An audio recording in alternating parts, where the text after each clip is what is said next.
The Adventures of Frank Race, starring Tom Collins.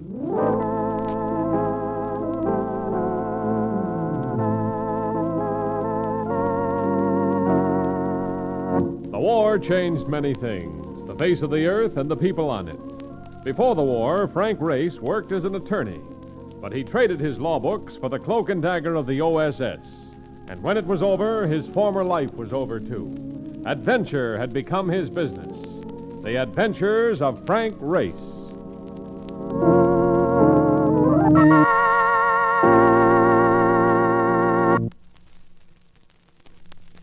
Now we join Frank Race for the adventure of the Roughneck's Will.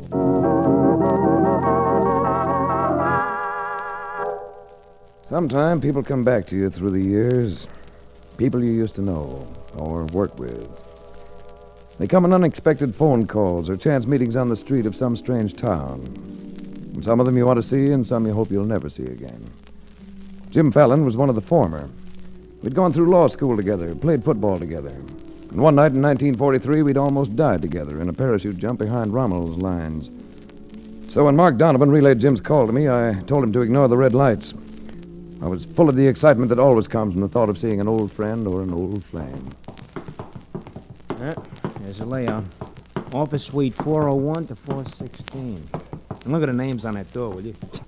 Fallon, Foster, Peabody, Morton, and LaRoche.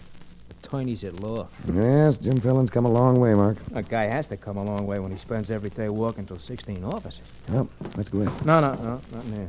He said you should come through the door marked 411, ignoring that it is marked private. Sounds top secret. Here. Here's 411. Hello, Jim. Race. Oh, man, it's good to see you. You know Mark Donovan. We spoke on the phone. How are you? Hi. I understand you're having a little trouble, Jim. Race, this isn't little. I can brush any doubts out of your mind by mentioning the name of my problem. Martin Bayard Cullen. Well, that could be serious. Wait a minute, that name sounds familiar. Who is he, Ray? Martin Bayard Cullen's an old man who avoids publicity. You can't avoid it altogether, though. It's hard to avoid it if you happen to be one of the 10 richest men in the world. Holy cow. We handle his legal business, Race. Since this morning, though, I've been wishing we didn't. He's kicking up his heels, huh? No. But somebody broke into this office last night. They opened Cullen's will. I want you to read the will, Race. He wrote it himself. And it's an invitation to murder. Is this it? Yes. Brief, isn't it? One paragraph. One paragraph, written with TNT. Go ahead, read it. It is my wish that my entire fortune pass into the hands of only one person. However, I list here the 4 persons who have been closest to me, with the provision that the entire estate go to the last one surviving. The last one surviving? Wow, brother. You know the 4 people named here, Jim? Yes, 2 of them are granddaughters of his wife by a former marriage. Cullen never had any children. Then they must be Joan and Leona Richards. Yes. And there's Carrie Bragg. She's been Cullen's nurse for the past 10 years. And the man, Bill Forsyth, is Cullen's secretary. And all any one of them has to do to become fabulously wealthy is murder the other 3. Mm-hmm. That kind of money has turned some pretty nice people into murderers, Race. Yes, it has. Now tell me, does Cullen know his will's been opened? Yes. I informed him immediately. I asked him to change the will at once and let it be known that it has been changed. But he won't do it, huh? Nope. And he told me not to call an investigator. But I can't hold still for that. I'd like to have a talk with Cullen. Will you clear a meeting? I'll try. I'll do it while you're driving up to his place. The estate is called Gray Acres. It's in Larchmont.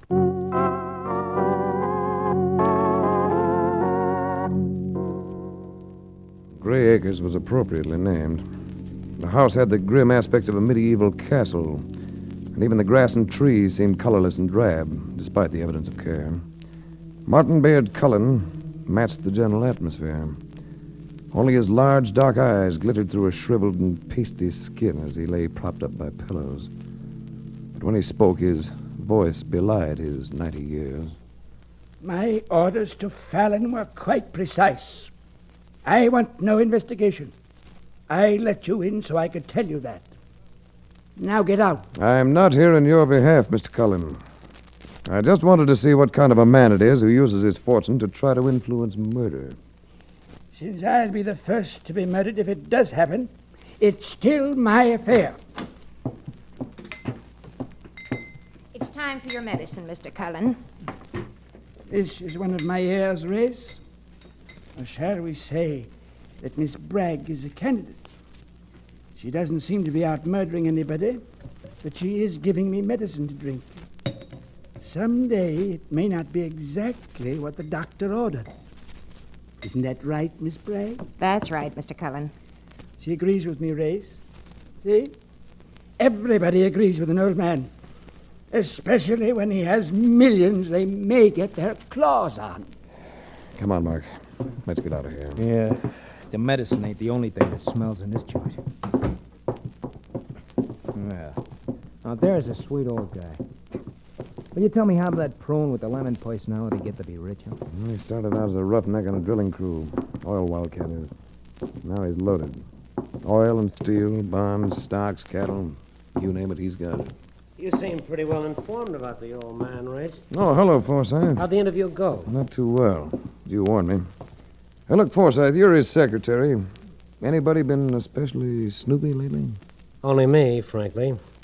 I have my finger on all of the old man's affairs. You know about the will? I've always known about the will. You see, Race, I typed it.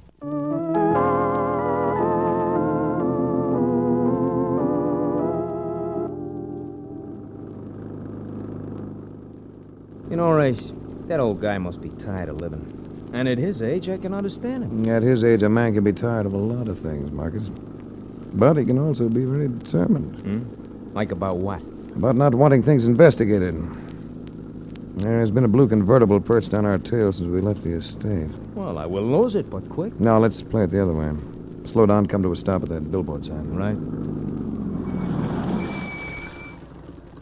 All right, get out. Pretend to be checking the tires. I get you. Here comes a car. It's slowing down. Gotta stop, though. Stop, Race, stop! Come on, Mark. Behind the side. They're backing up. Keep low. Now, you must have winged him. Car got out of control. He's hurt. Not badly. Let's follow him. Can't. Look, he nicked one of the tires on my heap. Oh, that's too bad. It's too dark to get the license number. I got all the numbers I need. They say that somebody doesn't want us around. Did you get a look at the driver? No, I just fired at the hood. Now let's get that tire changed. Pay another call. On who? On Joan and Leona Richards, Cullen's granddaughters.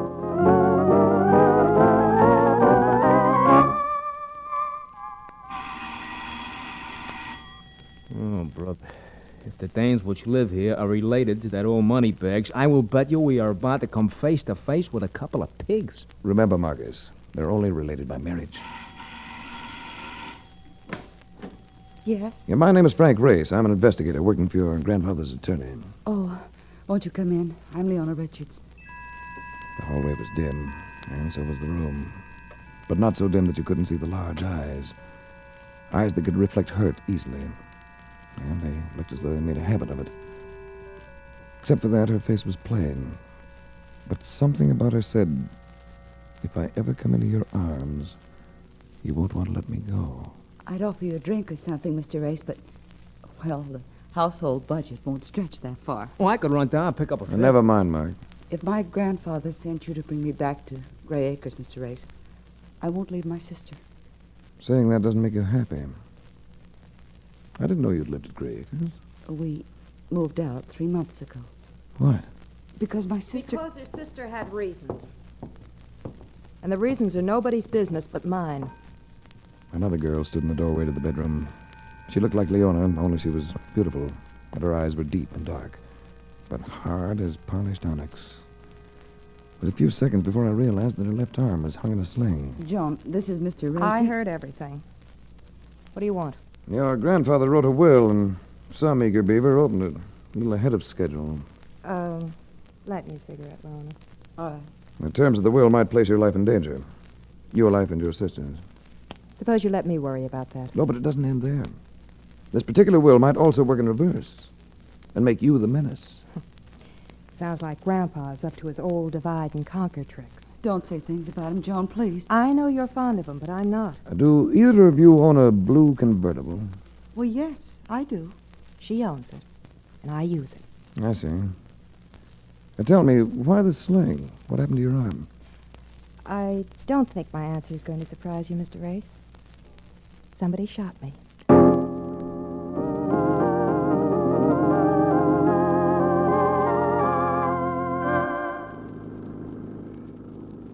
Look, Race, what for are we going back to that mausoleum? I think it might be wise to hang around Gray Acres for a while. Think that John Richards' dame was the one who was using us for target practice? Yeah, slow down, Marcus. There's the gate to Gray Acres up ahead. Oh, there's more than the gate there, Race. There's a guy with a shotgun blocking the road. Now, you stay in the car. I'll talk to him. Put your hands up there. They're up. Who are you? What you want? My name's Race. I'm working for Mr. Cullen's attorneys. Oh, yeah. Told me you was here earlier today. I'm Blair. Tom Blair. Old man Cullen hired me to guard the property. Cullen hired you? Yeah. Used to work for him before, you know. Whenever there's trouble, he sends for Blair. Well, do you have orders not to let me through this gate? Well, I use my own judgment. Cullen's got a lot of faith in my judgment. Well, do I pass or do I make camp out here on the road? Who is it, Blair? Oh, Mr. Forsythe. It's that investigating fella. Oh. Hello, Race. I thought I'd come back, just in case. Yes, I had a hunch you would. I have a room prepared for you and your friend. You letting men, Mr. Forsythe? Have any objections, Blair? Me? Why should I? I was just wondering, that's all. I'll drive up with you, Race. There's space for your car in the garage.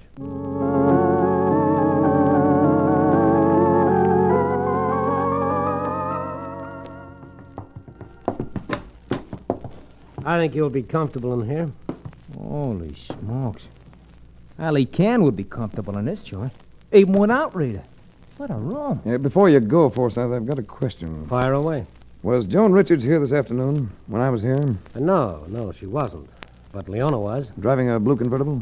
Well, yes. It was a present from her grandfather last Christmas. A matter of fact, I got one too, Race. And so did Mrs. Bragg, the nurse.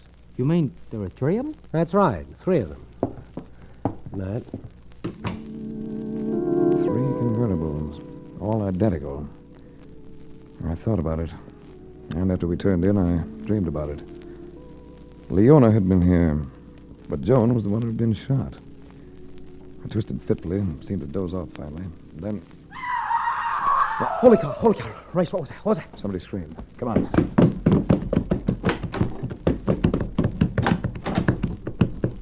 That came from the old man's room, Race. Hurry! Where's the light switch? I'll get it. Martin Bayard Cullen lay propped on the pillows.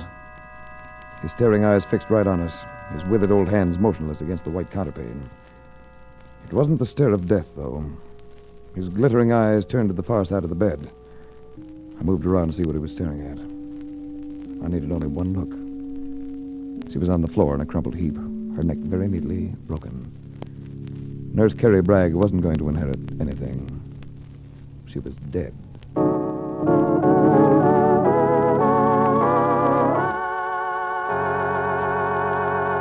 We'll return to the adventures of Frank Race. And now, back to the adventures of Frank Race.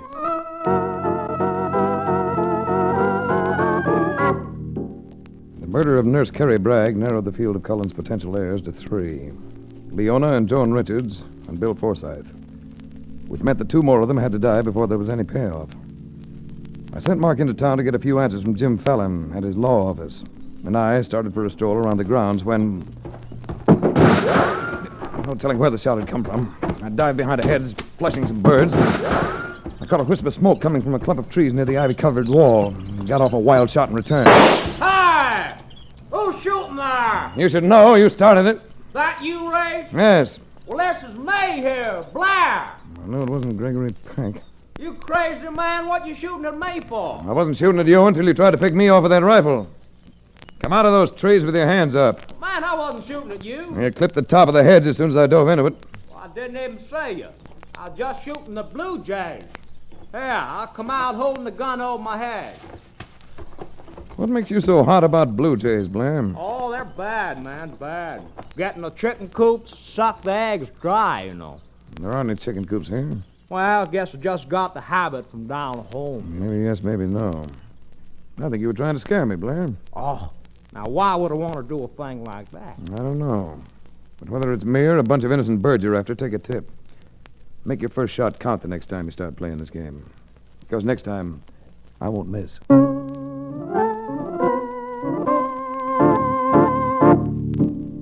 Mark came back from Fallon's office with information that turned on a few lights.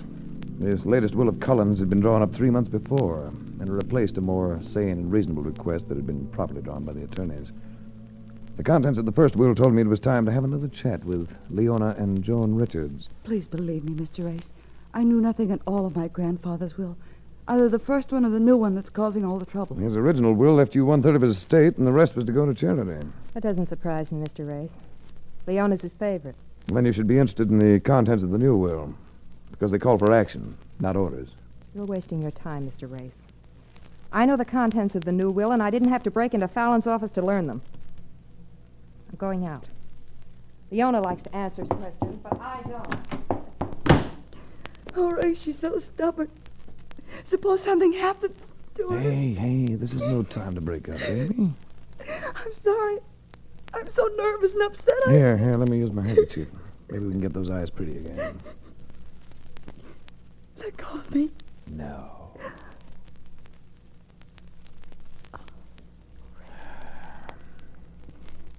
Do you know that? That's the first time a man ever kissed me. Well, if you can do that without practice, you'll be murdered next time round. You don't believe me, do you? Should I? It's true. I've never danced. I've never had a date, and I'm 24. Now go ahead and laugh at me. If you mean that, I'm not laughing. Grandfather never thought that any man was good enough for us. That's why Joan's angry with him. That's why we left Gray Acres after he found out that... Go ahead. I can't. What did your grandfather find out about Joan? Maybe important. I can't tell you. I can't, that's all. All right, baby. It's your secret, and you can keep it. I only hope it doesn't cost you your life.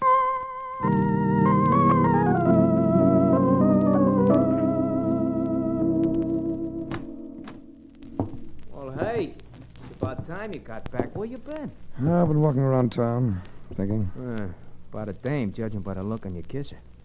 And I'll bet it's that Leona Richards, too. And, brother, that's bad. Well, if you mean one of the girls killed Carrie Bragg, you're way off base, Marcus. They didn't do it.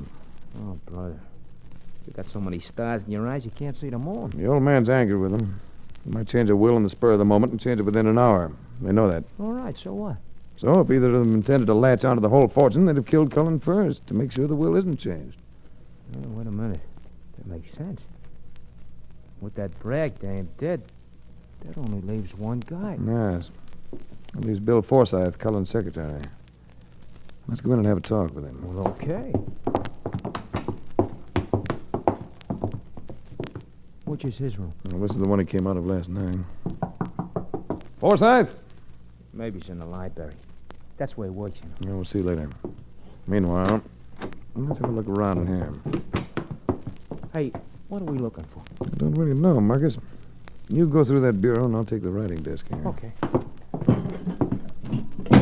Oh, very neat person, Bill Forsythe. Everything in order. Yeah. Hey, he wears nylon shorts, too. Look. Imagine me in these things. Now, never mind that. Keep going. You may come in. Don't seem to be anything but clothes in here. I guess it... Hey, look at this. What is it? Framed picture of Joan Richards in a bathing suit. That babe should wear tighter dresses. This I never know. Now, look at the inscription down on the corner. Huh? Oh, I didn't notice that. You wouldn't. To Bill with all my love, now and forever. Joan. Oh, wait a minute.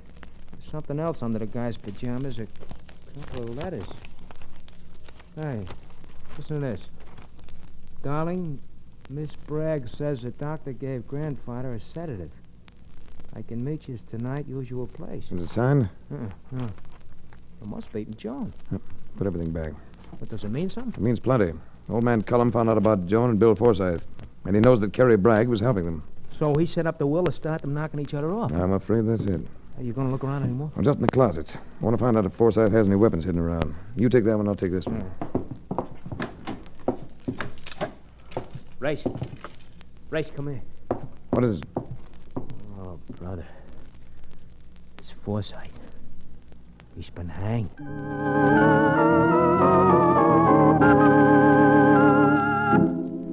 For the next few hours, the number of police on the grounds at Gray Acres were almost equal to the blades of grass. I cleared permission and took Mark into town for a visit to the morgue. Only it was a newspaper morgue. Look, Chum, look, I've read the newspapers for the past 10 years, and my thumb is worn out turning the pages. Keep going. All right, but what are you looking for? Just the items Dateline, Texas. If it comes up, you'll know it. Nothing ever happens in Texas except an occasional murder like this one, eh? What is it? Old stuff. Happened 8 years ago. In the oil fields, a wildcatter killed in a gunfight by a guy... Holy cow, a guy named Blair, Tom Blair. That's it, baby. Give it to me.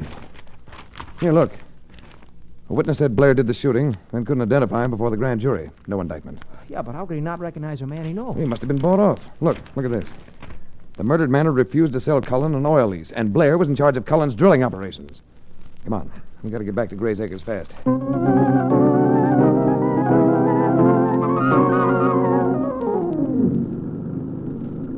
look.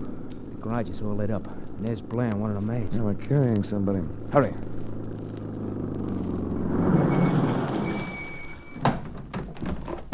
Race, give me a hand here. Yeah, it's Joan Richards they're carrying. Yeah, look, Mark. Grab the car and get out of here. Find Leona Richards and stick to her. Bring her back here. Right. Yeah, here, Blair. Let me grab her. What happened? Maid found her. She was in the garage with the motor running. I passed by. I smelled the gas. All right. Put her down here. I'm afraid you're dead, Race. Yes, I'm afraid she is. Oh, poor Mademoiselle John. Does Cullen know about this? Well, now, how could he know, man? We just hauled her out this minute. I think I'll go tell him. Well, sure will bust it up. Yes, he sure will.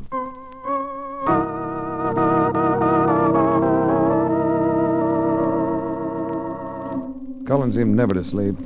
His eyes burned at me as I came into the room. There was a little color in his cheeks. He made no effort to conceal the victory he was tasting.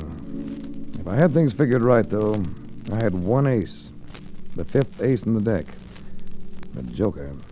Well, Race. There's been an accident, Cullen. Yes. People always blame their things on accidents, Race.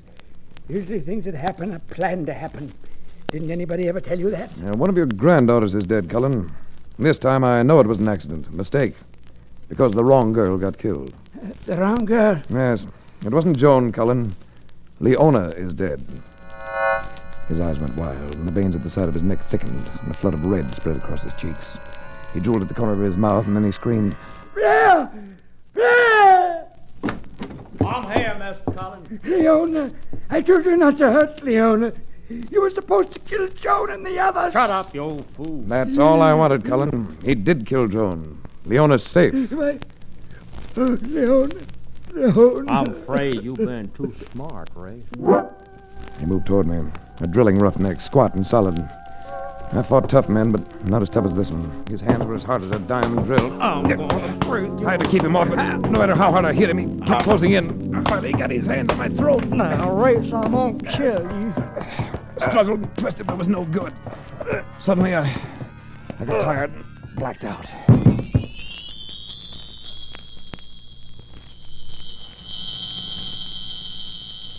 Across the centuries and out of time and space, I came alive again.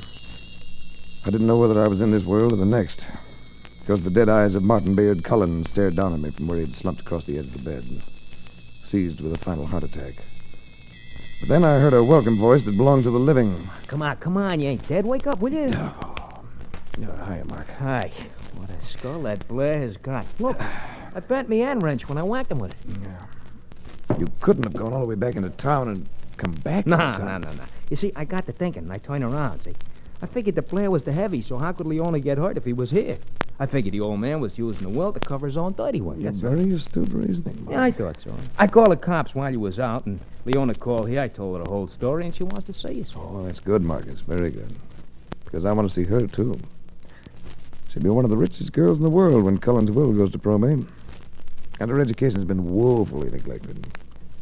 She'll have to be taught how to protect herself. And you're going to teach her how?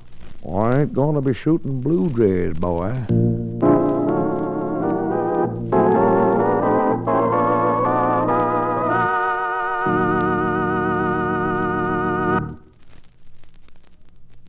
The Adventures of Frank Race, starring Tom Collins with Tony Barrett as Mark Donovan, comes to you from Hollywood. Others heard in tonight's cast were Gloria Blondell, Frank Lovejoy, Michael Ann Barrett, and Wilms Herbert. This series is written and directed by Buckley Angel and Joel Murcott. The music is composed and played by Ivan Ditmars. Be sure to be with us again at this same time next week for another dramatic chapter in the Adventures of Frank Race. Art Gilmore speaking. This is a Bruce Ells production.